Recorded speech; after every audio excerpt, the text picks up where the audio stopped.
5 λόγοι που πιστεύω ότι αυτό είναι το καλύτερο custom keyboard της Akko μέχρι στιγμής. Είναι αγχώνεσαι, θα σου πω ποιο είναι και πού μπορείς να το βρεις στο τέλος του βίντεο. Ίσως το πιο μαλακό και ξεκούραστο πληκτρολόγιο που έχω δοκιμάσει μέχρι στιγμής. Σχετικά ήσυχο και με υπέροχο ήχο, τον οποίο θα δείξω στο τέλος. Οι Akko Rosewood διακόπτες, τα άπειρα foam και σιλικόνη στο εσωτερικό του keyboard και η αλουμινένια κατασκευή με gasket mount δίνει μια premium αίσθηση.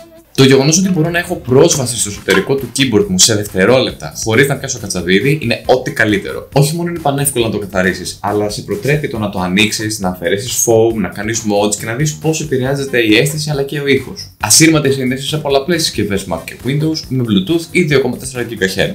Μηδέν αποσυνδέσεις και χωρίς καμία καθυστέρηση σε ασύρματο gaming. Πάει χωρίς φόρτιση για μια εβδομάδα με το RGB και χωρίς αυτό κάνα μήνα. Και μπορείς να τσεκάρεις την μπαταρία σου πατώντας Function και Space, ένα υπέροχο feature που σου δείχνει από το 1 μέχρι το 0 κατά πόσο είναι φορτισμένη η μπαταρία σου ή ξεφόρτιστη. Τα περισσότερα πληκτρολόγια είναι πλαστικά και συνήθως δίνουν μια πιο φτηνή αίσθηση, ενώ τα αλουμινένια δίνουν αυτή την premium αίσθηση με το βάρος αλλά και τον ιδιαίτερο ήχο τους. Υπάρχει ένα site στο ίντερνετ που μπορείς να μπεις, να συνδέσεις το πληκτρολόγιο σου και να αλλάξεις τι κάνει το κάθε κουμπί, να φτιάξεις τα δικά σου RGB μοτίβα, να δημιουργήσεις μακροεντουελές κλπ. Αυτό γαμάει γιατί τα πληκτρολόγια συνήθως, αν δεν έχουν δικό τους λογισμικό, δεν μπορείς να το κάνεις αυτό το πράγμα. Επομένως, το συγκεκριμένο, χωρίς να κατεβάσεις τίποτα και χωρίς να εγκαταστήσεις τίποτα στον υπολογιστή σου, μπορείς να πάρεις π.χ. ένα κουμπί που δεν το χρησιμοποιείς ποτέ και αντί να είναι άχρηστο, μπορεί να κάνει pause and play, ας πούμε, σε ό,τι και να βλέπεις στο YouTube. Μιλάμε για το Mongeek M1V5 VIA και να πούμε ότι μπορείς να αλλάξεις τους διακόπτες αν κάποιος χαλάσει ή τέλος πάντων θέλεις να πειραματιστείς. Μην αγχώνεσαι, παίρνει και 3-pin και 5-pin διακόπτες. Είναι 75% με ωραιότατο volume drop.